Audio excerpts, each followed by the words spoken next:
Hello guys, my name is Travis. This is my channel. This is going to be more like an intro kind of video of what this channel is going to be about, what I'm going to be doing, and what my goals are kind of thing. So overall, this channel is going to be mainly automotive. It's probably going to be kind of sparse with videos because I do work. Currently I don't because of the whole coronavirus shit. But overall, I do want to kind of incorporate and do more stuff like this even when I do work and find time to do it, because automotive and stuff like that is my passion. My bank account sees the most of it, so it's just something that I've always liked. I've had quite a bit of cars. I'm 19 years old, so I've had a decent amount of cars for what it is, and every time that I have a car I usually learn a little bit more. So I'm going to start this off by saying I have no idea what I'm doing. This engine is a totally different ballgame for me. I can attach things to an engine. I can attach a whirly boy to something and make it spin really quick. I can do that. But what actually makes it spin, crank and pistons and rods and bearings and stuff like that, I have never touched. I don't know what I'm doing. This is the biggest learning curve. This is something that I've always been very scared to do, but I feel like until I do it, I won't actually be able to, I guess, calm my nerves. So starting off, this is the motor that is replacing the motor that I have in my Civic. My Civic is a 1997 EK hatch, and it currently has an LS VTEC conversion in it. The stock motor I think was a D16Y8 or D16Z8, whatever the hell the engine is. When I got the car, it was B20 VTEC. It was fun, it drove fine. VTEC cracked over. It has a B20 bottom end and a GSR head, but after I put the turbo kit on, VTEC stopped working. I have my suspicions into why that didn't work, but I'll probably get into that in later episodes. But for right now, the reason why this block is here is because this is what's replacing it. I don't think the block is what's causing the VTEC not to work. I think it's mainly something in the head, which again, I'll get to it in a different video. But my whole point, or my whole thing, was to get the turbo kit on, get everything working, then pull the motor, build it, and then put everything back together because everything was working. That's kind of backwards, and I know that's just the way I want to do it, because my thought process was, well, if I lost interest, I didn't have much money into the motor. But then I still had a relatively fun car. However, I have realized that the B20 sleeves are really, really crappy. So what I did is I was doing some research. This car has been like this for maybe 6 months to a year now, on around 10 pounds. It's been holding strong, on only 150 horsepower. So it's all right, it's fun, it's quick, it makes cool choo-choo noises, but it's not quick enough. So I was gonna build that block, the B20 block, get it CSS, which is actually what's happening in this one.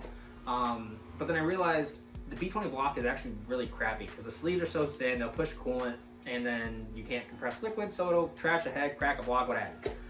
So before all that happened, and before I had to spend even more money on like a tow if it did blow up or what have you like that, I decided to get something a little bit stronger. So this block right here in particular is a JDM B16. Now the JDM B16s usually have a little bit more oomph to them than the USDM versions, but most of that's in the head. The head has the more aggressive cams over in Japan, so they did push a little more power on these in the JDM side. However, I'm not putting a B16 head on this. I'm actually putting a GSR head on it. For anybody that knows Hondas and anybody that's into it, it will raise the compression. And the plan with this motor is to go boosted. So I'm probably gonna have to play around with the internals, stuff like that, to kind of lower my compression to see if I can do that to even get close to my compression goal, which I kind of haven't figured out yet. My ultimate goal with this build, I know I'm trying to get a lot of power with not a lot of engine. My goal probably is around 600 horsepower. 600 horsepower, I know that sounds like a lot, especially from a 4-cylinder, but I think it's achievable. I really do, and it's something that I've always kind of wanted to do, to have a really, really fast car that literally goes nowhere because it's front-wheel drive, but 600 horsepower nonetheless. So basically, what you're going to see in the future videos is me tearing down this block, me getting everything kind of sorted. The goal for this is tearing it down in bare block, and then sending it out to a CSS. If you guys have not heard of CSS, I've heard nothing but great things about them. Basically, if you know anything about Hondas, mainly Hondas in particular, or specifically, they have this cooling jacket that is very, very efficient, very efficient. However, since there is metal, a gap where the cooling jack is, and then there's metal like the sleeve, what happens is on a lot of Hondas, they'll crack. And if you crack a block or crack a sleeve like that, you'll push coolant if you don't notice it, because most of the time when you crack a block, you're under a lot of pressure, so you're usually high up in the RPMs. it'll push coolant, then you compress it, which you can't compress, and it'll trash things. So what I'm doing is I'm getting it CSS, which they mill their own block guard, if you will. Better than a block guard, it's CNC'd in there, it's completely flush. And then I'm doing forged internals, forged rods and pistons. Probably gonna do like ACL main bearings, King's main bearings, stuff like that. So long story short, I just want to make this thing safe for quite a bit of horsepower.